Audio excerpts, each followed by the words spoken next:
Assalomu alaykum obunachilar. Sog'misizlar, amanmisizlar? Bugungi videolarimiz xudo xolasa shu qaltaklar narxlamasi bo'ladi. Buyurib tomosha etib narxlamasini bilib olasizlar. Esa videolarimizni boshlaymiz.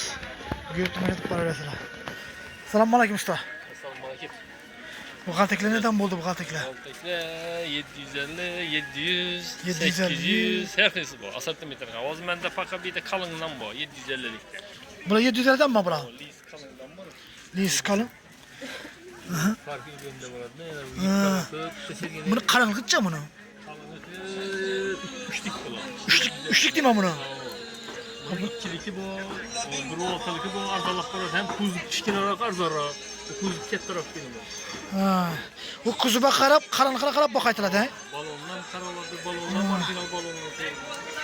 Traktor balon qo'ysa yine arzon edi. Büyük ekan bu variantlari ko'p. Farqini chikindan desang shunday. Zakasa qarab.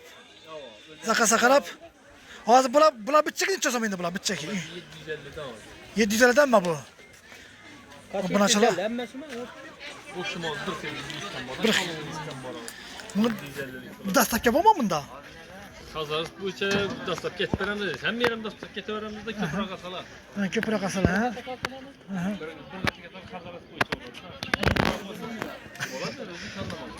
Yine obunachilar, gördüğünüzler qaltak yine. Telefon numarayı kaldıramızmı? 94'lik. 94'lik 316 316 42 82. 42 82. Büyüm şeker zavut yanında zakaz presörün Ya, şeker de otanda ekan. Orası şeker diyen arkasından şöyle bir çandı mı yol üstünde. Niye desen tuşap veremiz. Ya. Bu adamı da hep donata gerek yine. Qaltak ichida tayinlab netib beradi, tayyorlab. Zakaz o'tanda har xil yetadi. Qalinlik, kichiklik, yupqali, uzun, kalta, kichkina, digirjak bo'yicha, g'ildirak bo'yicha har xil tomonlama zakaz beradilar. Ish telefonlari ekranda qoldirib o'tamiz. Telefonlashib bog'lanib zakaz beraverasizlar. Xudo xolasa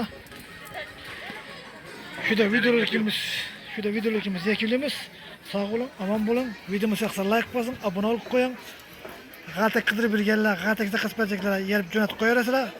Xo'sh, sağ olun, salomat olun. Xo'sh.